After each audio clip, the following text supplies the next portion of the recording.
Javier Aspur, que es presidente de la Asociación Nacional de Centros, que concentra, agrupa, se ha generado un espacio de confluencia de organizaciones de la sociedad civil de distinta naturaleza, que trabajan distintos temas y que han estado trabajando en el marco de la preocupación de hace un tiempo ya de esto que venía, digamos, cocinándose a fuego lento. Es decir, hubo varios intentos de impulsar una ley que controle a las ONGs o que busque desaparecerlas, partiendo de que no podían controlar su trabajo y que este se ha constituido claramente un contrapeso para un poder que no quiere que nadie lo equilibre. Y ahora han sacado ya la ley anti-ONGs, que es peor inclusive de la que inicialmente uno había estado discutiendo. Javier, eso explicaría los temas más vinculados de la animación contra algunas organizaciones de derechos humanos, pero no es la única preocupación que se tiene en el Congreso por el trabajo que hacen otras ONGs. No, sin duda. Buenos días, gracias por la invitación. Javier? Bueno, yo creo que lo que estamos viendo acá es un paso más de un proyecto bastante más completo, que es un proyecto conservador, autoritario. Y lo que está impulsando con esta norma es una violación de un conjunto de derechos. Libertad de asociación, conjunto de mecanismos, sanciones, normas, supervisiones que atentan contra el derecho de todo ciudadano de organizarse, de formar una sociedad determinada, una ONG, o la forma que dentro de la ley se le permita. Contra el derecho de participación ciudadana. O sea, es impresionante. O sea, el activismo puede ser sancionado si es que va contra el orden público, contra las buenas costumbres, es decir, mecanismos de control en varias dimensiones, en varios planos.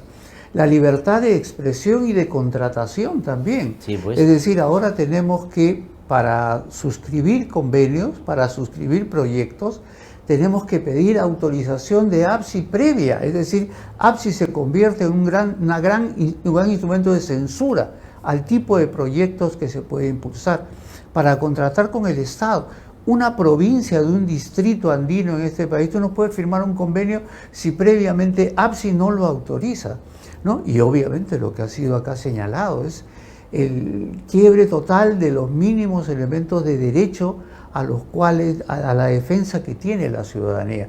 Es claramente un instrumento que busca controlar, eliminar, si es posible, cerrar toda posibilidad de voces críticas desde distintos ámbitos, porque las ONGs somos muy diversas, que trabajamos temas muy distintos, que tenemos enfoques diferentes, sí, pero todas tenemos derecho a defender nuestras ideas, a promoverlas, a generar dinámicas de desarrollo y de cambio en el país sin que el Estado intervenga.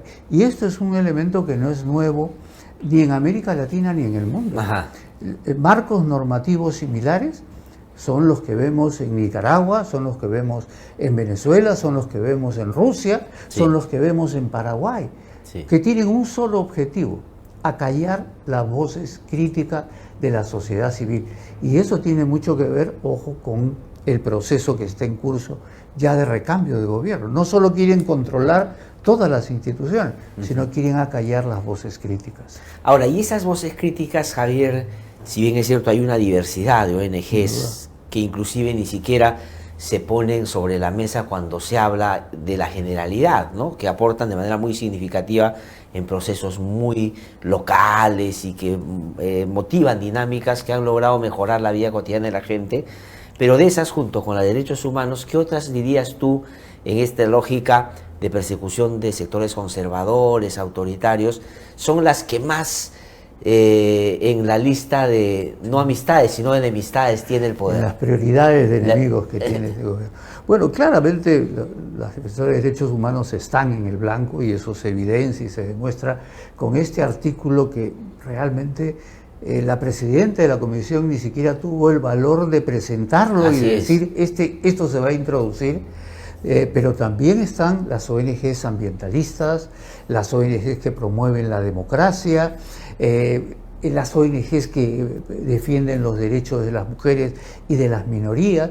Es decir, es una agenda que tiene claramente un carácter ideológico, un carácter de lo que denominan guerra cultural. Ajá. Y en esa lógica se ubican y se orientan de acallar todas las voces que defiendan valores que ellos están promoviendo, están atacando de manera sistemática, y que son derechos y reformas que se han conquistado en nuestro país por décadas de avances paulatinos, lentos. Todo eso se quiere echar abajo, y lo que no quieren es que haya voces críticas que señalen ese retroceso, ese proyecto reaccionario que está en construcción en el país. Y me imagino que piensan que con eso se les facilite el camino a la continuidad, que es su sueño y su objetivo real. Ahora, claro, esto va de la mano de, y le pregunto a la doctora Gloria Cano, de lo que han hecho en otros ámbitos donde sí ha sido posible el control.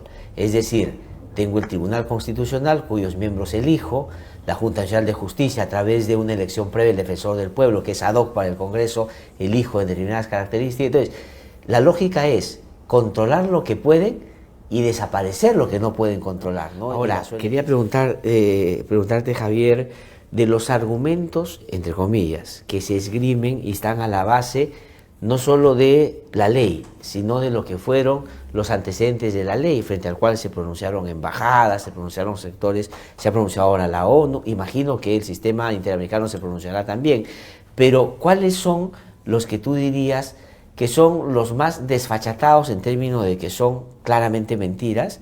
¿Y cuáles, digamos, podrían ser elementos que efectivamente se podrían mejorar en términos de la relación de las ONGs con el APSI o una instancia que pueda fiscalizar a estas instituciones? Mira, nosotros de manera permanente hemos planteado la importancia de generar e impulsar una concertación, un diálogo, un consenso que nos permita definir de manera conversada entre los distintos actores una política nacional para la cooperación internacional.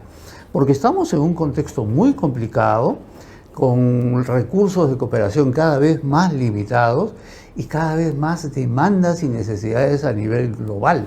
Entonces tiene que haber una estrategia nacional. Lamentablemente eso ha sido descartado, y lo que tenemos ahora es una norma que, bajo el paraguas de transparencia y rendición de cuentas, porque es un paraguas y es una mentira abierta, las ONGs rendimos cuentas a la APSI, a la SUNAT, a la institución SUNAFIL, o sea, las auditorías de las propias agencias, que son permanentes. Así es, o sea, hay un desconocimiento absoluto del nivel de exigencia, de seriedad que tienen las agencias que contribuyen, que no es que quieran votar sus recursos, sino que exigen claramente objetivos, logros y un seguimiento de las acciones. Entonces, ese es un paraguas y una mentira abierta. Entonces, los argumentos que ponen, en realidad, todos ellos, desde nuestro punto de vista, son muy precarios. Que los mecanismos de sanción, hay mecanismos de sanción, pero eso tiene que ser proporcional. Claro. No puede ser que establezcan como una multa $600.000. Claro. ¿Qué institución hoy? O sea, 500 UITs es lo que plantean, sí, que en la práctica es desaparecerte. Exactamente. O sea, digamos, ¿Tú te imaginas estas instituciones medianas, pequeñas, que trabajan en las comunidades, en los territorios, que por un problema administrativo les apliquen una multa de esa envergadura? Desaparecen. No, pero además es sacarle la vuelta a la ley que en nuestro ordenamiento prevé que una asociación se puede disolver solo con mandato judicial después de un proceso. Entonces, como no pueden hacer eso, no quieren eso, dicen, les ponemos una multa altísima, no le pueden pagar y los sacamos de eso. Pero es más grave, Glácer, porque en la ley han incluido la posibilidad de la anulación de la personería jurídica por decisión administrativa. Así es. Es decir, los funcionarios de la APSI pueden, por sí y ante sí, obviamente respondiendo a directivas políticas, decidir que una institución deja de existir. Eso es absurdo, eso no tiene ya el más mínimo sustento legal, institucional, democrático. Creo que, y hay argumentos como esos por todos lados por donde se vea la ley. El tema de la relación con el Estado. Yo me pregunto, ¿quiénes son los perjudicados? ¿Las ONGs o los pequeños municipios? Claro. Para trabajar cuando se trabaja con ellos, planes de ordenamiento territorial, planes de desarrollo, planes para impulsar la producción agropecuaria, para impulsar la seguridad alimentaria, en instancias de gobierno que el gobierno mismo, el gobierno nacional, no tiene una estrategia de fortalecimiento de sus capacidades, pero eso lo prohíben, lo vetan, lo bloquean o le entregan a un funcionario de tercer nivel en APSI autorizar o no ese proceso. ¿Quién se perjudica en el fondo? Es la población con la cual trabajamos, las mujeres a las cuales se hace proceso de defensa contra la violencia, se les genera diálogos para que tengan claridad sobre sus derechos, las comunidades campesinas que son defendidas en sus derechos y los cuales se genera niveles de conocimiento de cuáles son sus posibilidades de participar y de dialogar con autoridades para lograr mayores recursos e inversiones. Sí. ¿Quién se perjudica sino la población que es afectada por la contaminación cuando se pierde la posibilidad de que las instituciones trabajen con ellas para mejorar su medio ambiente? O digamos, en el mismo contexto, le pregunto a la doctora Gloria Cano, donde están matando a los defensores del medio ambiente por pararse al frente de la criminalidad organizada que convive pragmáticamente en distintas expresiones en algunas zonas del país. Es decir, ahora quienes defienden a los familiares de el señor, no sé, de las víctimas de Sahueto o de Quinto Inuma u otros, tampoco van a poder ser defendidos, porque evidentemente todos demandan contra el Estado por su inacción. Pero regresan a fórmulas que inclusive intentaron aplicar en modificaciones previas y el Tribunal Constitucional declaró ya inconstitucional. Por ejemplo, eso de alinear lo que hagan las organizaciones no gubernamentales a las políticas estatales. O sea, eso es una cosa que ya el tribunal dijo, no puedes alinear. Pero ahora no solo repiten eso, sino incorporan este elemento que APSI tiene que aprobar los planes de las organizaciones, inclusive después de haber hecho un contrato privado con una agencia que usa fondos privados. O sea, eso es impresionante.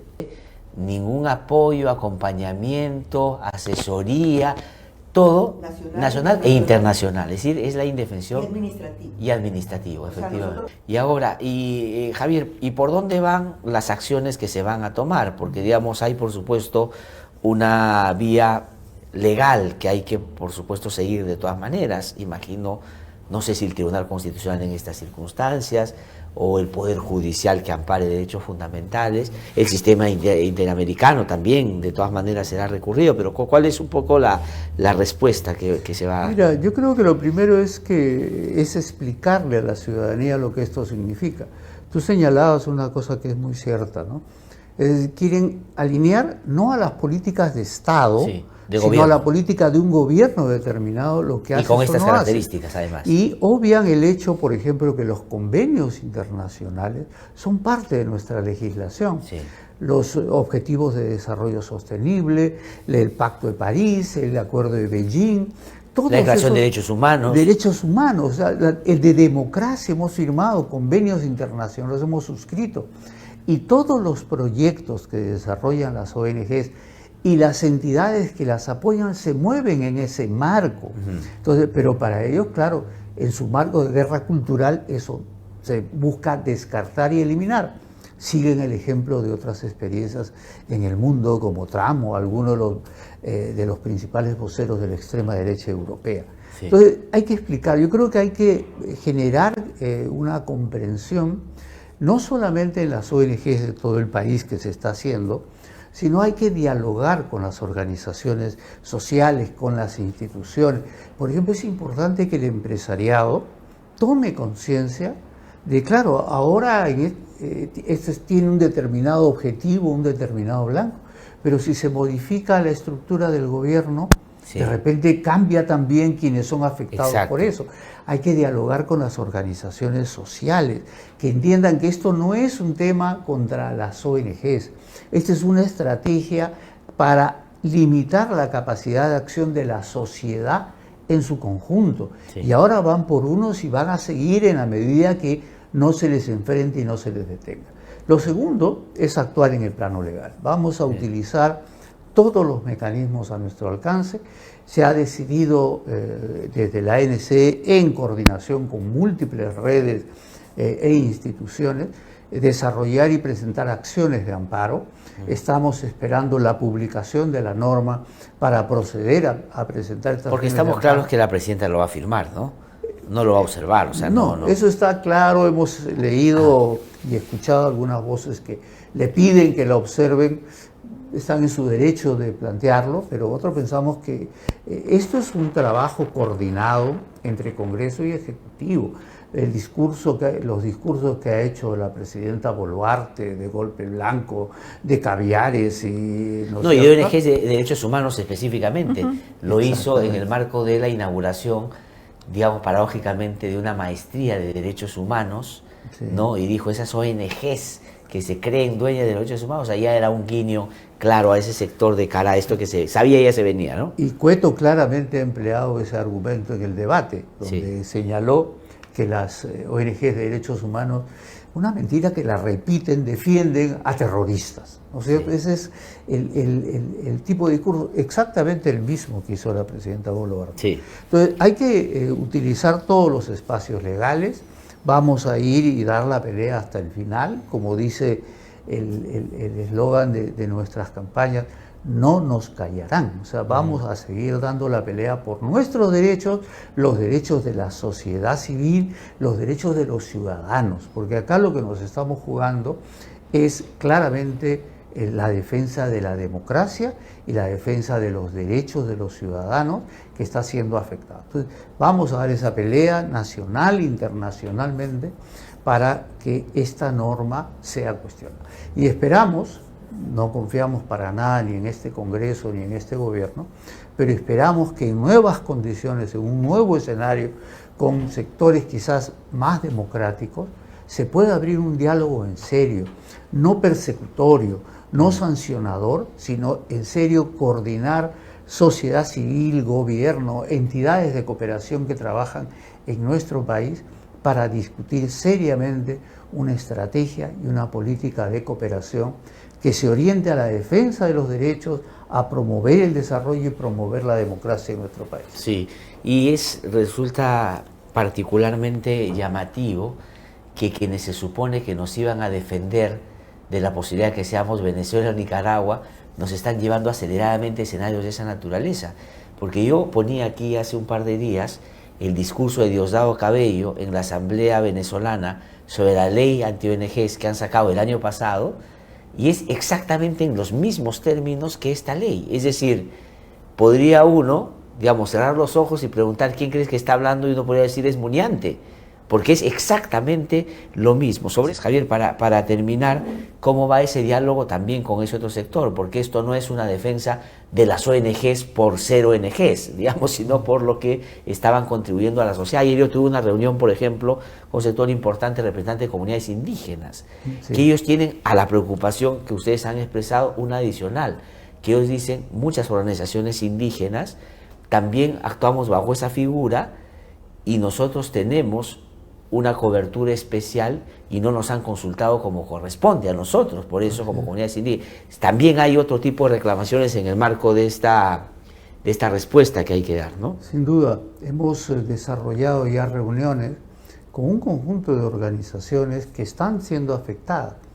Las organizaciones indígenas, AIDCEP es con la que más hemos dialogado, organizaciones gremiales de diverso tipo, las organizaciones que trabajan por la seguridad alimentaria, las organizaciones de mujeres campesinas, FEMUCARINAP, por ejemplo, para dialogar con ellas y desarrollar niveles de acción conjunta, porque ellas también van a ser obligadas a inscribirse en APSI y van a estar, por tanto, abiertas a este tipo de intervención y de control. Claro. Entonces, es un universo más amplio. Hemos conversado con diversas plataformas, instituciones, y creo que hay un consenso.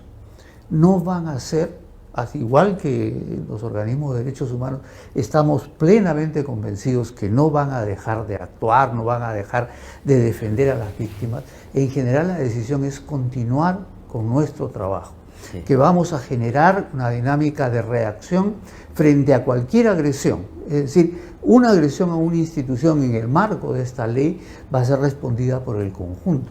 Pero también, y ese es un esfuerzo que estamos ya desarrollando en diversos territorios, es cómo generamos niveles de articulación más profunda, no solamente con la población con la cual directamente trabajamos, sino con las organizaciones de las regiones, con las autoridades regionales, con los sectores empresariales de las regiones, que dicho sea de paso, también pueden ser afectados porque también reciben recursos de la cooperación. Entonces, hay una dinámica de un movimiento de resistencia que busca afirmar la continuidad de nuestro aporte a la sociedad y también nuestra capacidad de opinión crítica. Sí. No nos van a callar, no vamos a dejar de plantear nuestros puntos de vista sobre los distintos temas que están en el debate en el país, si es que ese es su objetivo. Por ahí no va a haber un paso atrás de nuestra parte. Muy bien. Doctora Cano, Javier, muchísimas gracias por haber venido a conversar con nosotros, a darnos este detalle, ya no solo sobre lo que la ley prevé, sino los niveles de afectación que esto va a generar en sectores que claramente ya estaban antes de las ONGs con serios problemas de indefensión y hoy día lo van a estar en distintas circunstancias más todavía. Muchísimas gracias, ¿no? Vamos a ver qué cosa es lo que pasa. Y yo tengo con ustedes la impresión de que la presidenta lo va a promulgar muy rápidamente y vamos a ver qué cosa es lo que se viene, ¿no? Pero creo que una actitud de decir que no hay que parar el trabajo y el apoyo que se hace es una respuesta adecuada en un contexto como este, ¿no? Muchísimas. Y no hemos hablado de otra cosa que yo he referido y tal vez una última pasadita sobre eso, la afectación a medios de comunicación independientes. Sin duda. Porque eso también es, ¿no es cierto? O sea, con esto se pueden caer varios medios de comunicación que son los que, claro, no le hacen comparsa al poder, ¿no? Ese es otro elemento. Efectivamente. Este es un claro riesgo a lo que se llama los medios alternativos, que son de las pocas voces críticas que todavía encontramos en los medios. Y esto van a estar claramente en el blanco, ya están tomando un conjunto de ataques por ahora, pero no me extrañaría que nuevamente se utilice incluso esta norma para buscar sancionar, controlar a estos medios alternativos. No, sin duda. Yo estoy pensando en un medio de comunicación que tuvo que verse obligado a buscar una figura legal para poder continuar con su trabajo y se configuró como una asociación civil sin fines de lucro, una ONG, ¿no? Y este medio de comunicación saca una investigación importante que da cuenta de que el poder está inmerso en casos de corrupción o violación de derechos humanos. Bueno, eso atenta al desarrollo del país, está en contra de lo que Perú defiende y por lo tanto tumulta y se acabó y desaparece el medio de comunicación. Así es. Efectivamente. Y estamos asistiendo a una especie de plantilla conocida, porque parte de los proyectos autoritarios, dictatoriales, son eso. Primero sociedad civil, medios de comunicación, liderazgos sociales e institucionales. Entonces, es la fórmula perfecta de avance hacia un régimen dictatorial paso a paso, pero estamos caminando en esa ruta y creo que hay que ser conscientes de ello, ¿no? Sí, todos pues, los actores esto es una cosa efectivamente mayor y están yendo por lo que ya no pueden controlar después de haberlo controlado casi todo. Muchísimas gracias a ambos por habernos venido a explicar cuáles son los riesgos de esta ley de la venganza, como digo, además porque los principales operadores de esta ley todos están involucrados o de alguna manera han sido sometidos a alguna acción que una ONG haya podido hacer.